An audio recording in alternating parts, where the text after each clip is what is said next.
나.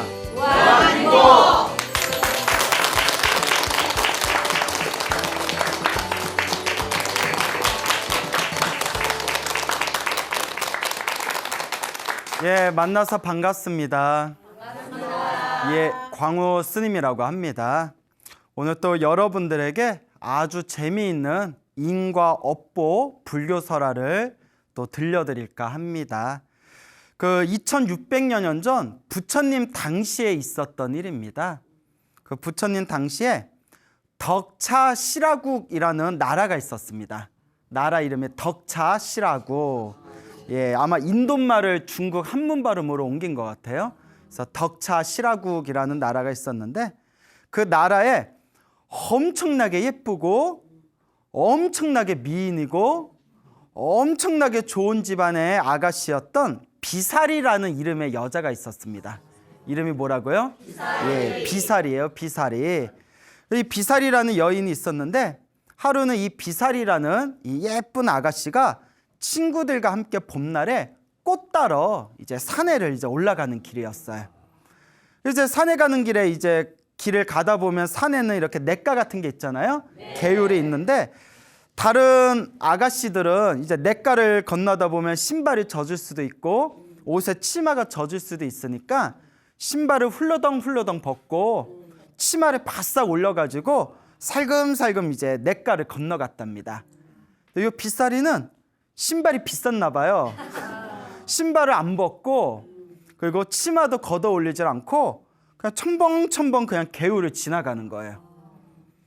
지나가는 나그네가 그 광경을 보고 이 나그네가 생각하기를 아니 다른 아가씨들은 신발이 젖을까 봐 신발을 벗고 치마가 젖을까 봐 치마를 자기의 무릎 위로 올려가지고 저 냇가를 건너는데 저 이쁘장하게 생긴 젊은 아가씨는 왜 신발을 신은 채 치마도 올리지 않고 그냥 텅벙텅벙 냇가를 지나가는 것일까? 호기심이 생겨가지고 비사리의 뒤를 살짝 따라갑니다. 살짝 따라가요. 전문 용어로 스토커라고 하죠. 왜 따라가 여자를? 그렇죠.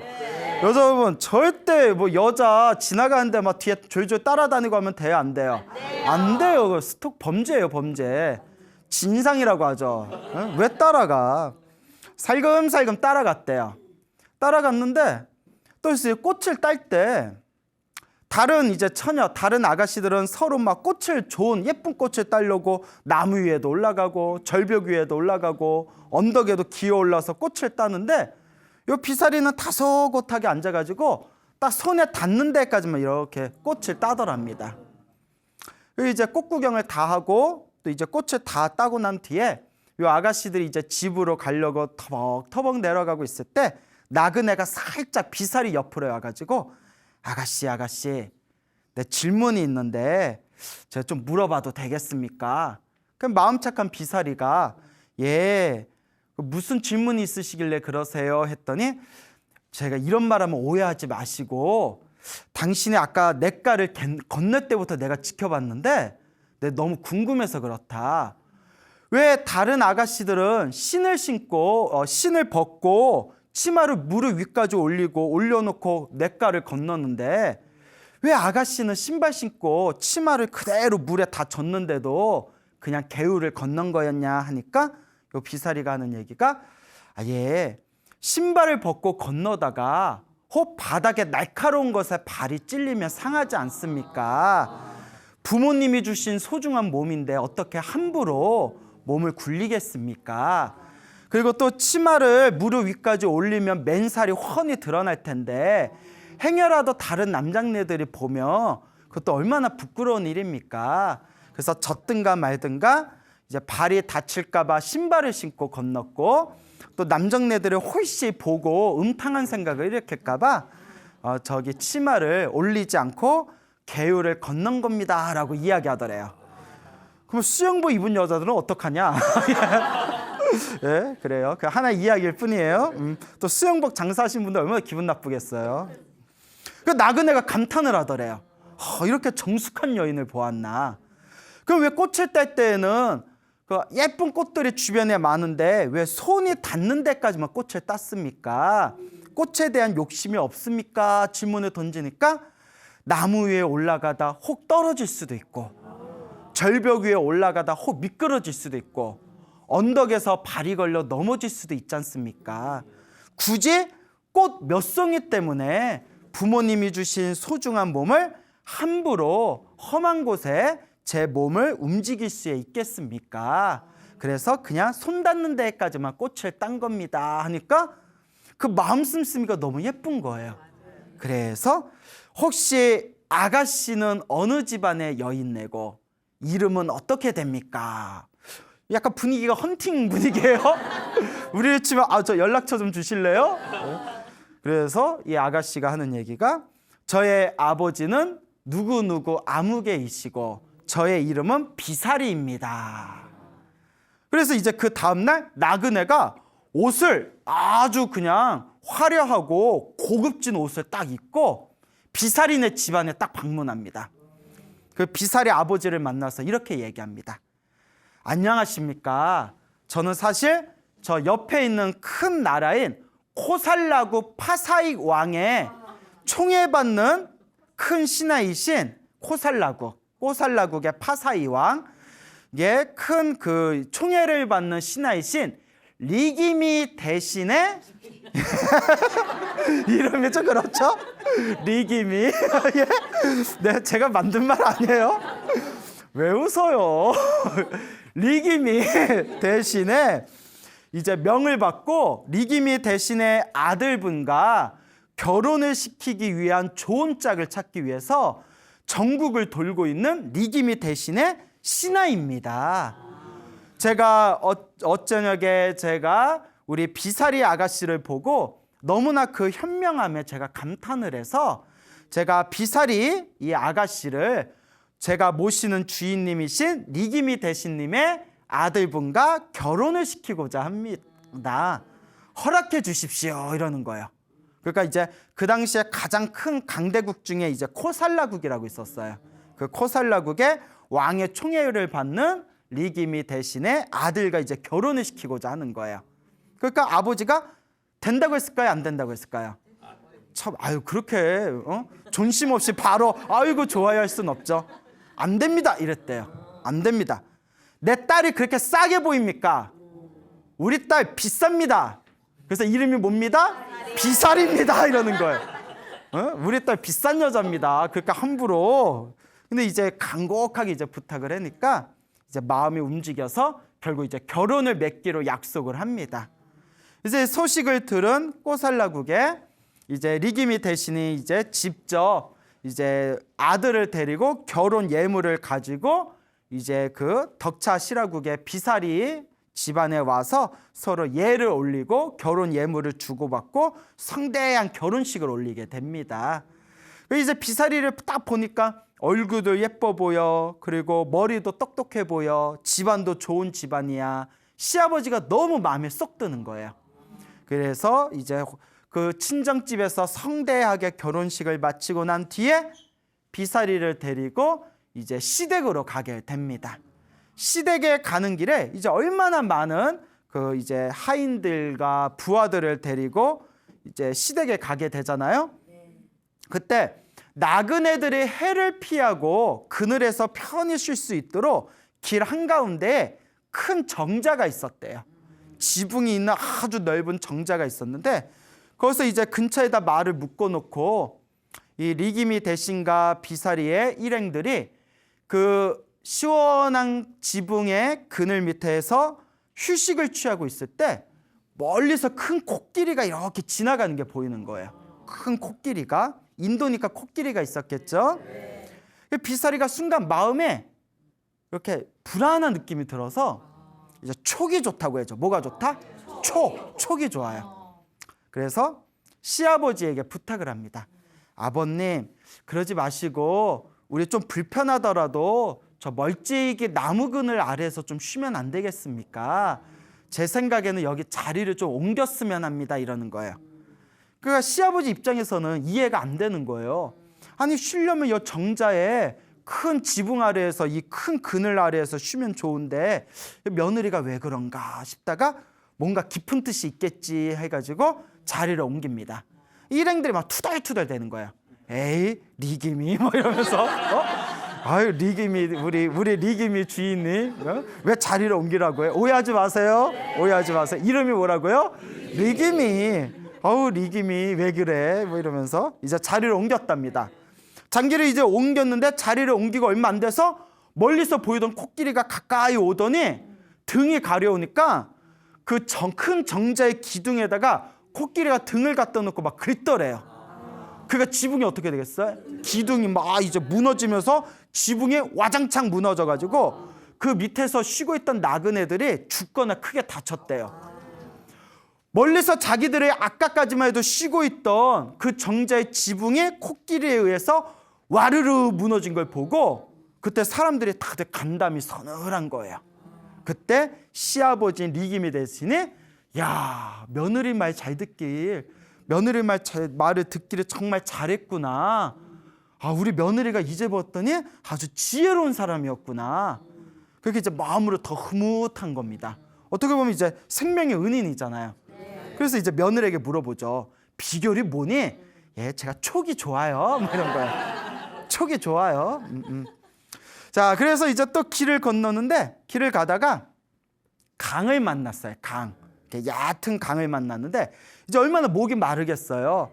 말과 이제 말에다가 이제 물 먹이고 사람들도 막 물 마시고 잠시 땀을 식히고 쉬려고 하는데 왠지 하늘이 어둑어둑하고 먹구름이 끼는 거예요.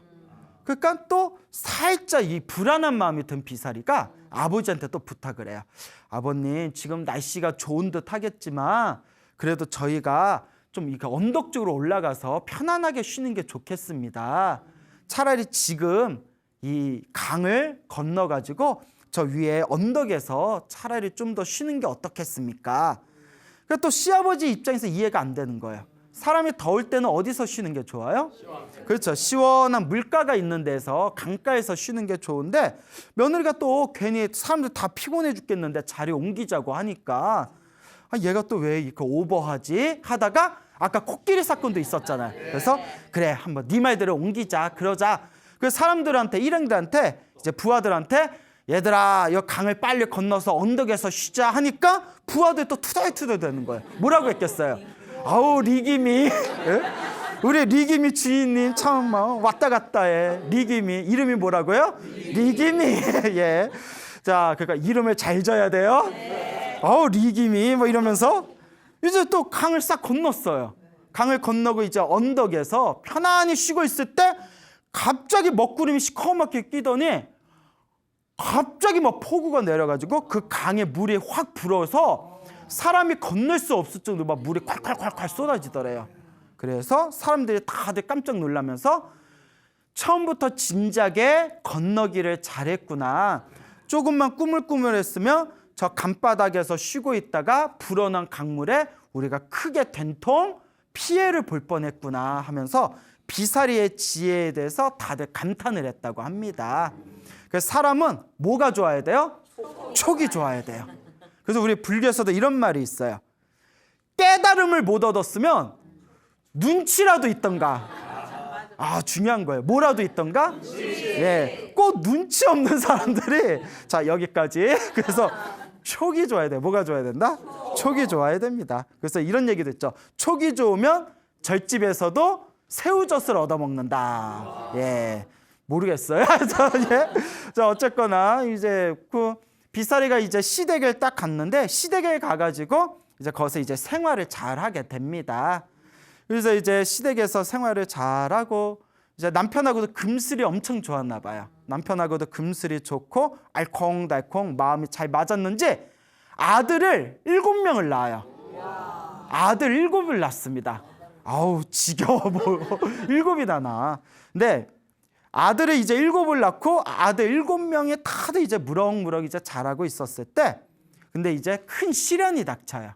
뭐냐면 자기 친정집이 있는 덕차 시라국과 자기가 살고 있는 이 시댁의 꼬살라국이 서로 전쟁이 일어나게 됩니다.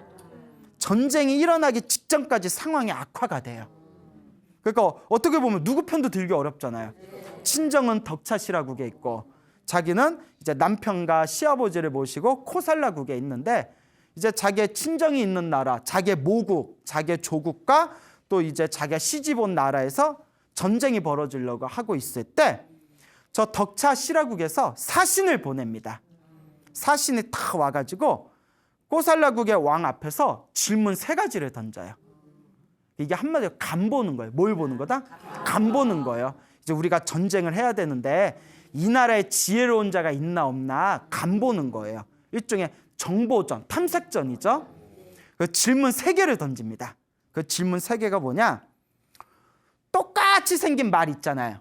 쌍둥이처럼 똑같이 생긴 말을 딱 보여주면서 크기도 똑같고 생긴 것도 똑같고 똑같이 생긴 말을 2마리를 보여주면서 누가 어미 말이고 누가 새끼 말인지를 한번 맞춰보십시오 라고 하는 거예요. 그러니까 그 엄마 말하고 새끼 말하고 똑같이 생겼었나 봐요. 똑같이 생겼는데 누가 엄마고 누가 새끼인지 맞춰보십시오. 그리고 2번째 질문은 똑같이 생긴 새끼뱀 있죠. 새끼뱀, 뱀 알죠? 네. 똑같이 생긴 그 새끼뱀을 2마리를 보여주면서 어느 게 순놈이고 어느 게 암놈인지 맞춰보십시오 이러는 거예요. 이렇게 밑에 보면 안 보이나? 뭐 하여튼 안 보이니까 그런 질문을 던졌겠죠? 맞춰보십시오. 그 다음에 똑같이 생긴 2개의 기둥을 보여줬대. 기둥, 나무 기둥. 똑같은 나무 기둥 2개를 보여주면서 이 나무 기둥에 어떤 게 윗부분이고 어떤 게 아랫부분인지를 맞춰보십시오 이러는 거예요. 어떤 게 윗부분이에요. 이미 앞뒤 다 잘랐는데 어떤 게 윗부분이고 어떤 게 아랫부분인지 맞춰봐라. 그러니까 이제 나라가 난리가 난 거예요. 왕하고 대신들이 야야 이거 풀어봐라. 이거 좀 풀어봐라. 그러니까 차라리 수학 문제면 아니면 뭐 국어 문제라든가 뭐 수능 시험을 보면 차라리 풀겠는데 이거 얼토당토 없는 무슨 넌센스 퀴즈 같잖아요. 그래서 다들 고민을 하고 있는 거예요. 그러니까 요 코살라국의 파사이 왕이 성격이 거칠어요. 그 이름이 뭐예요? 파사이. 빠샤 이러잖아요. 빠샤. 파사이 왕이 그래서 신하들한테 지혜로운 신하들한테 이걸 맞춰봐라. 이 3가지 문제를 어떻게 풀어야 되겠냐 하니까 아무도 이제 답변을 못하는 거예요. 그 왕이 근심하면서 이 문제를 풀지 못하면 우리나라에 지혜로운 사람이 없다고 업신여기고 전쟁을 일으킬지도 모르는데 이걸 푸는 사람이 없단 말인가 이러고 있을 때 그때 이제 왕의 충직한 대신이었던 신하였던 이 리기미 대신이 이제 고민이 돼가지고 이제 집에 와서도 이런 리기미 막 이러면서 이게 무슨 뜻이야? 이름이 뭐라고요? 리기미. 그래서 이게 대체 무슨 뜻이야? 하고 고민하고 있을 때 이제 며느리인 비사리가 아버님한테 이제 자기 시아버지한테 차 한 잔을 올리면서 아버님 요새 들어서 얼굴에 수심이 가득하십니다. 왜 무슨 고민이라도 있으십니까? 하니까 솔직하게 얘기를 한 거예요. 며느리한테. 저기 덕차 시라국에서 신하가 3가지 문제를 냈는데 이걸 맞추지 못하면 우리나라를 업신여기고 쟤네들이 전쟁을 일으킬지도 모르는데 이걸 맞출 사람이 아무도 없구나. 이걸 어떻게 맞춘단 말이냐 했더니 비사리가 방법이 있습니다 이러는 거예요. 이 문제의 답을 저는 알고 있습니다 이러는 거예요. 깜짝 놀라가지고 시아버지가 리기미가 그래? 그 답이 어떻게 됐냐 했더니 며느리가 500원이요 이랬대요. 500원이요. 공짜로는 안 된다 이거예요. 전문 용어로 뭐라고 하죠? 기브 앤 테이크. 자, 이제 농담이고요. 그래서 아버님 제 말대로 한번 해보십시오. 말 2마리 앞에서 맛있는 말이 좋아할 만한 맛있는 풀을 그 앞에다가 놓으십시오. 그러면 자꾸 먹으려고 낑낑대고 애쓰는 놈이 새끼 말이고 새끼 말에게 먹을 것을 이렇게 양보해 주는 게 어미 말입니다. 그게 모든 짐승의 섭리입니다. 그리고 새끼뱀 중에 어떤 게 순놈이고 어떤 게 암놈인지 알고 싶으면 아주 보들보들한 고급진 아주 부드러운 비단을 깔고 그 비단 위에다가 뱀 2마리를 올려놓으십시오. 지가 좋다고 실컷 좋다고 씩씩거리고 몸을 비트면서 날뛰는 놈은 순놈일 거고 조용하게 그냥 가만히 앉아서 잠드는 놈이 있다면 그는 뭘 겁니다? 안놈일 겁니다. 그리고 그 기둥을 큰 물에다가 집어넣어 보십시오. 큰 물에다 집어넣어서 살짝 수평에서 물속으로 들어간 쪽이 아랫부분이고 약간 떠 있는 쪽이 윗부분일 겁니다. 라고 세 가지 답을 낸 거예요. 그래서 이 니기미 대신에 딱 듣고서 파사이 왕한테 며느리에게 들은 세 가지의 질문에 대한 문제에 대한 답을 딱 그 답을 제시를 했답니다. 그래서 파사이 왕이 그 덕차시라국에서 온 세 가지 문제를 낸 그 사신 앞에서 그 세 가지의 답을 이제 정답을 이야기합니다. 먹을 걸 양보하는 말이 어미 말일 것이고 하나로 더 먹으려고 애쓰는 말이 새끼 말일 것이다. 아주 부드러운 비단 위에서 막 몸을 날뛰는 놈이 좋아서 막 몸을 날뛰는 놈이 순놈일 것이고 조용히 잠드는 놈이 안놈일 것이다. 큰 물속에서 약간 밑으로 가라앉은 쪽이 밑에 있는 부분일 거고 그리고 약간 떠 있는 부분이 위에 있는 부분일 것이다. 라고 답을 딱 냈더니 사신이 감탄을 하면서 맞습니다. 맞습니다. 왕이시여. 왕이시여. 이 꼬살라국에도 참으로 지혜로운 사람이 있었군요. 하면서 물러갔답니다. 그 뒤에 덕차시라국에서 그 사신이 꼬살라국에도 지혜로운 사람이 있는가 봅니다. 이런 상황에서 전쟁이 일어나면 우리도 큰 손해일 것 같습니다. 그러니까 여기서 서로가 화약을 하는 것이 좋을 것 같습니다. 해가지고 다행히 두 나라의 전쟁이 일어나질 않았다고 합니다. 그래서 파사이 왕이 어쨌거나 나라에 큰 전쟁이 일어나는 걸 피했잖아요. 그래서 니기미 대신을 불러서 너무나 이제 크게 칭찬을 하고 고마워하면서 그대는 어떻게 해서 그 답을 알았는고 이러더니 며느리를 자기 비사리라 며느리에 대해서 저의 며느리인 비사리가 저에게 그 답을 가르쳐 준 겁니다. 라고 솔직하게 이야기를 합니다. 파사이 왕이 너무 기뻐가지고 그 며느리 이제 비사리를 불러요. 그 비사리의 그 지혜로움에 감탄을 해서 왕하고 비사리가 은남매를 맺습니다. 은남매, 남매 있잖아요. 이제부터 왕이라고 부르지 말고 뭐라고 불러? 오빠라고 불러. 오빠 오빠야, 오빠 오빠야 이러면서 그래서 이제 오빠 동생을 맺었대요. 그러니까 이제 리기미 대신의 집안은 며느리가 왕하고 은남매를 맺었으니 더욱더 크게 벙창하고 그 밑에 이제 아들 7명도 이제 그 벼슬길이 훤하게 열린 거예요. 지금처럼 완전 금수저, 금수저, 완전 다이아몬드 수저죠. 그래서 모든 일이 술술 잘 풀리고 가문의 큰 영광을 이제 누릴 것만 같은 그런 이제 아름다운 시간들이 이제 점점 지나가게 되고 어느 날 어떤 사건이 펼쳐지게 됩니다.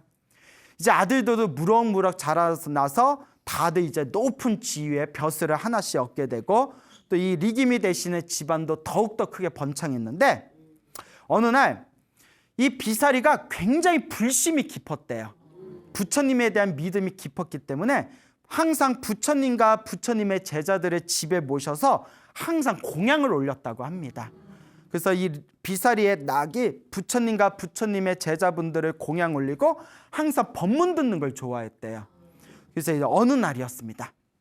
부처님과 수백 명의 스님들을 모시고 아주 정성껏 만든 공양을 아주 이제 정성껏 성신성의껏 이제 공양청을 올리던 어느 날이었는데 한참 부처님께서 이렇게 스님들과 공양하시고 옆에서 비사리가 시중 들고 있을 때 왕의 사신이 와가지고 왕께서 선물을 보내라 했소 하고 큰 함을 가져온 거예요. 큰 이렇게 함을 가져오니까 그러니까 이제 비사리가 깜짝 놀래가지고 왕께서 직접 보내신 선물이니 부처님 앞에서 한번 꺼내봐야겠다. 과연 어떤 선물을 보내셨을까 하고 그 함을 열려고 마음먹고 있을 때 부처님이 멈춰라 비사리야. 그 물건은 비싸니까 멈춰라 비사리야. 잠시 나의 법문을 듣거라. 그래서 항상 부처님의 법문은 부처님이 누구 집안에 초대를 받아서 공양을 다 하시고 나서는 항상 법문을 해주는 게 예법입니다.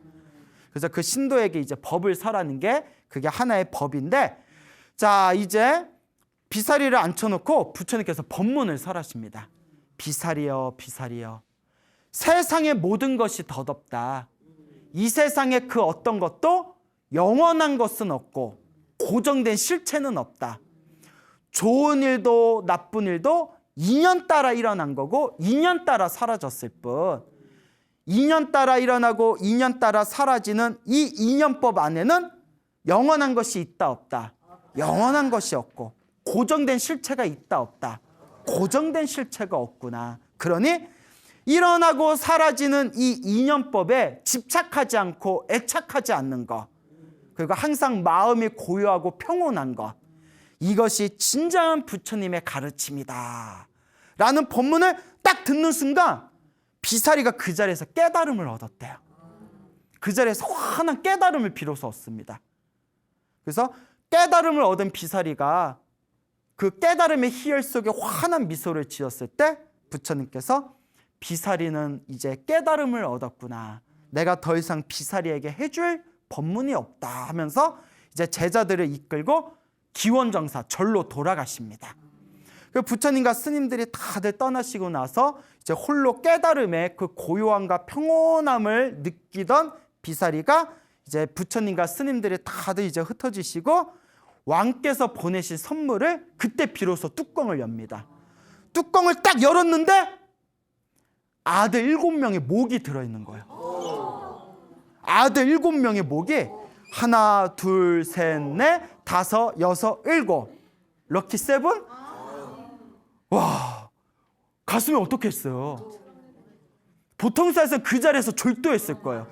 한 명도 아니고, 여러분 손가락 7개 중에서 깨물어서 안 아픈 손가락 있어요 없어요?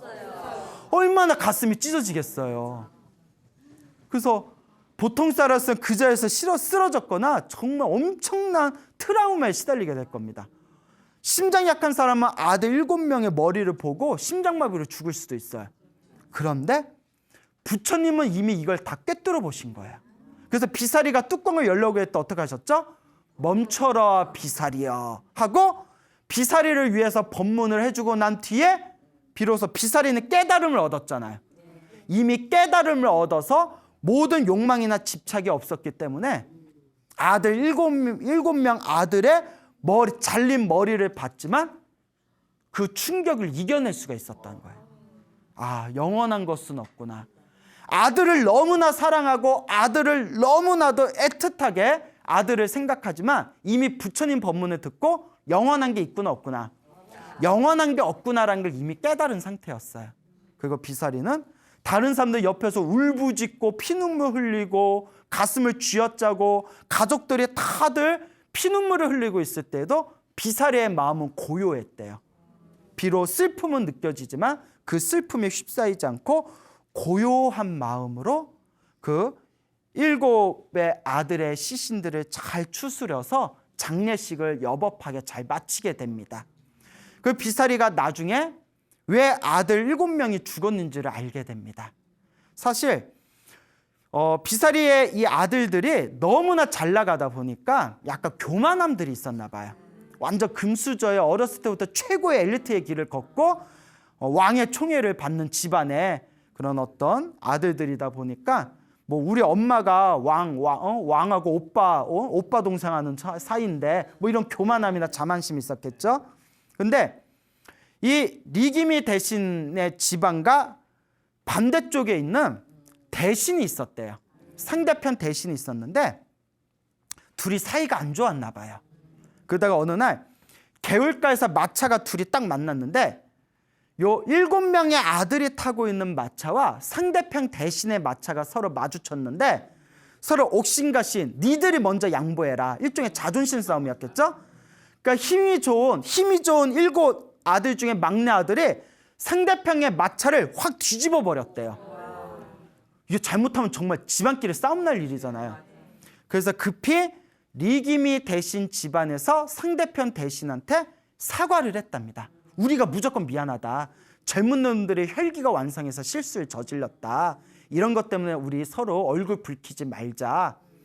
그러니까 상대편 대신은 괜찮다. 애들끼리 그럴 수도 있지. 허허허 하면서 속으로는 칼을 갈았던 거예요. 이 리기미 대신이 집안이 왕하고 친한 사이고 또 높은 자리에 있다고 아주 아나무인이구나, 내가 가만두지 않겠다고 뒤에서 모략을 꾸기고 음모를 꾸미고 막 칼을 갈고 있었던 거예요. 칼을 갈다가 어떤 꾀를 내느냐, 그 7명의 아들들한테 7개의 보석으로 만든 아주 멋지고 화려한 말채찍 7개를 선물했대요. 그 말채찍 7개를 화해의 선물로 다 주면서 이게 아주 유명한 장인이 한 땀 한 땀 만든 거니까 이걸 꼭 잘 받아주세요 하고 이제 하니까 7명의 아들들이 너무나 말채찍이 화려하고 아름답고 예뻐서 그걸 항상 그걸 허리춤에다 차고 항상 가지고 다녔답니다. 그런데 사실 거기 음모가 있었어요. 말채찍 끝에 칼을 살짝 교묘하게 숨겨놨대요. 그 가죽 안에 이렇게 칼을 숨겨놨나 봐요. 그리고 7명의 아들들이 왕 앞에서 인사를 드렸을 때 상대편 그 대신에 갑자기 왕한테 이렇게 얘기하는 거예요. 왕이시여, 피하십시오. 요 7명의 도적의 무리들이 반역을 꾀하고 있습니다. 그게 무슨 말이냐? 막 난리가 났을 거 아니에요. 증거가 있습니다. 저 7명이 가져온 허리춤의 말채찍을 살펴보십시오. 칼을 숨겨놓고 있습니다. 이런 거예요. 그 당시에는 이제 왕 앞에 인사를 드릴 때는 칼이나 무기를 들고 있으면 안 됐대요. 만약에 칼이나 무기를 숨기고 있으면 반역죄에 들어간다는 거예요.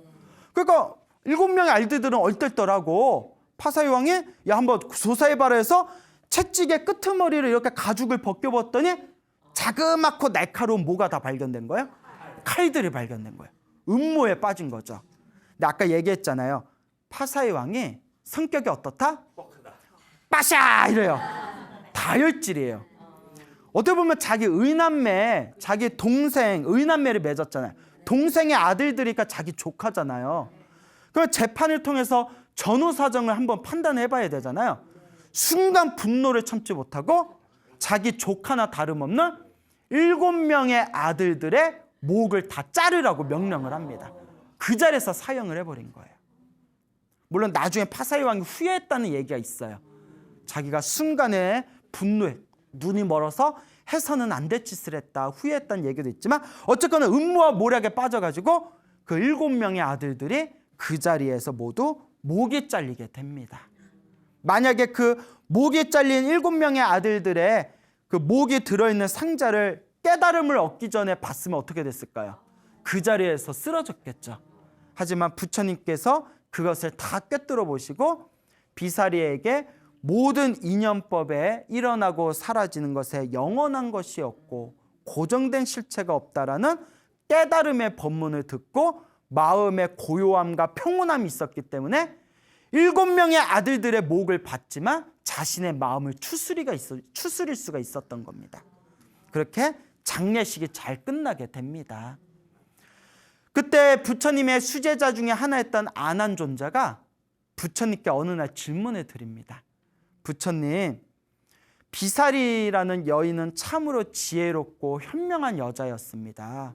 그리고 항상 부처님께 복을 짓고 스님들한테 공양을 올리고 그리고 불심이 아주 깊고 깊은 믿음이 강한 여인이었습니다.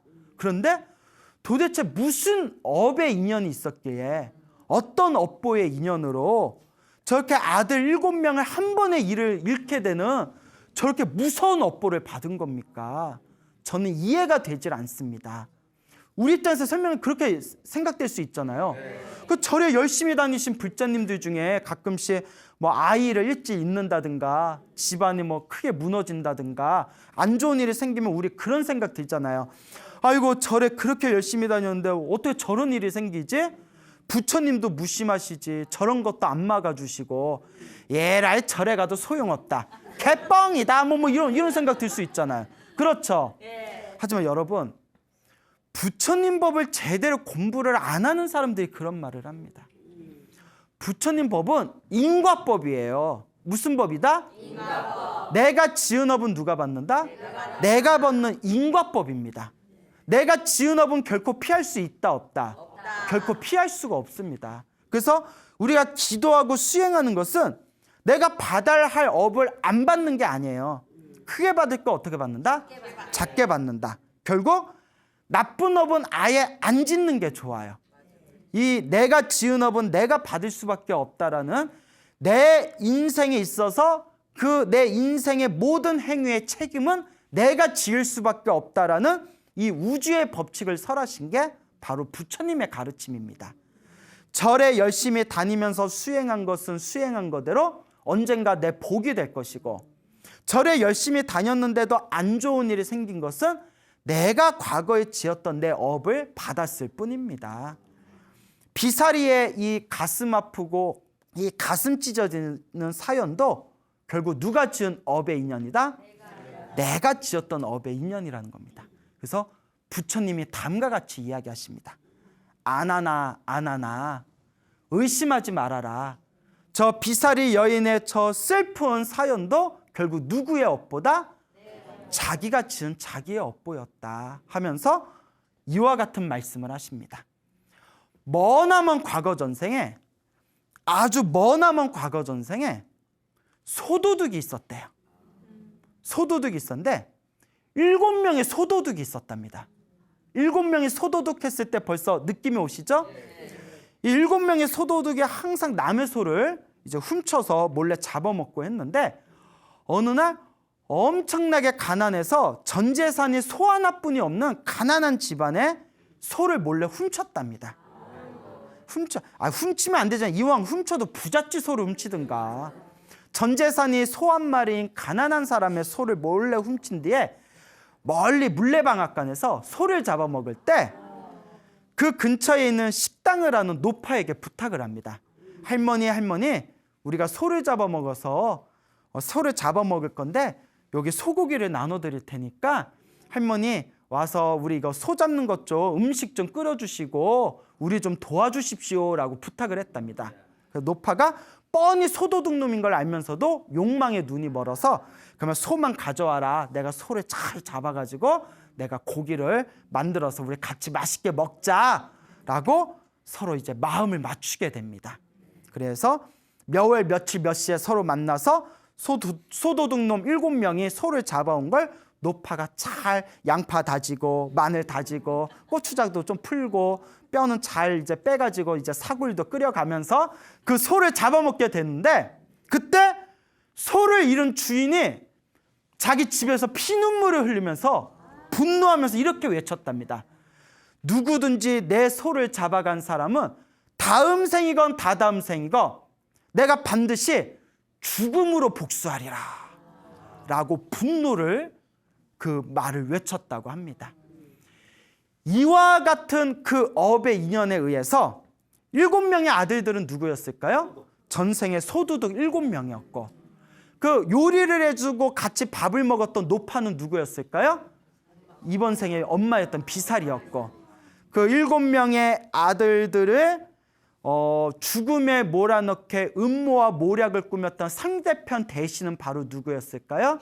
그렇죠. 전생에 소를 잃고 죽음으로써 복수하리라고 맹세했던 그 소의 주인이었다고 합니다. 이 모든 것이 머나먼 과거 전생에 서로가 지었던 업의 인연들이었다. 오늘 그것을 서로 안 갚음한 것이다 라고 말씀을 하셨습니다. 그때 아난스미 다시 다음과 같이 질문합니다. 머나먼 전생에 소도둑이었고 소고기를 만들던 노파였는데, 그럼 또 이번 생에 무슨 인연으로 저렇게 부잣집에 저렇게 태어나고 죽기 직전까지 저렇게 온갖 쾌락을 누리면서 산 겁니까? 그것도 누구의 인연이다? 자기 업의 인연이다. 머나먼 과거 전생에 가섭부처님 시대 때, 석가모니 부처님 전이 가섭부처님이거든요. 가섭부처님 시대 때 어느 할머니가 있었는데 할머니가 불심이 지극했다고 합니다. 어느 날 가섭부처님께서 세상을 떠나시고 가섭부처님의 남아있는 사리로 큰 사리탑을 만들었대요. 불탑이라고 하죠. 큰 사리탑을 만들었을 때 사리탑에 공양을 올리고자 향과 기름과 향과 꽃 등을 가지고 그 가섭부처님이 있는 사리탑을 가고 있는데, 언덕에서 7명의 젊은 청년을 만났답니다. 7명의 젊은 청년들에게 이복의 청년들, 내가 가섭 부처님 사리탑에 가서 향도 올리고 기름도 올리고 꽃도 올리려고 하는데 내가 이걸 가져가기가 너무 힘이 드네. 자네들이 내가 가섭 부처님 사리탑까지 이걸 같이 가져가 준다면 자네들도 큰 복을 받을 걸세. 7명의 청년들이 아유 할머니 도와드릴게요 하면서 그 향과 꽃과 기름을 번쩍번쩍 들고 할머니를 모시고 사리탑에까지를 모셔다 드렸대요. 그래서 7명의 청년과 함께 기름도 올리고 초도 올리고 향도 올리고 꽃도 올리고 가섭 부처님 사리탑 앞에서 지극정성으로 기도를 했답니다. 그때 7명의 청년들의 마음에 큰 기쁨이 느껴지면서 할머니 저희들의 평생 복 한 번 짓지 않으면서 살다가 오늘 할머니 덕분에 저희가 큰 복을 지은 것 같습니다.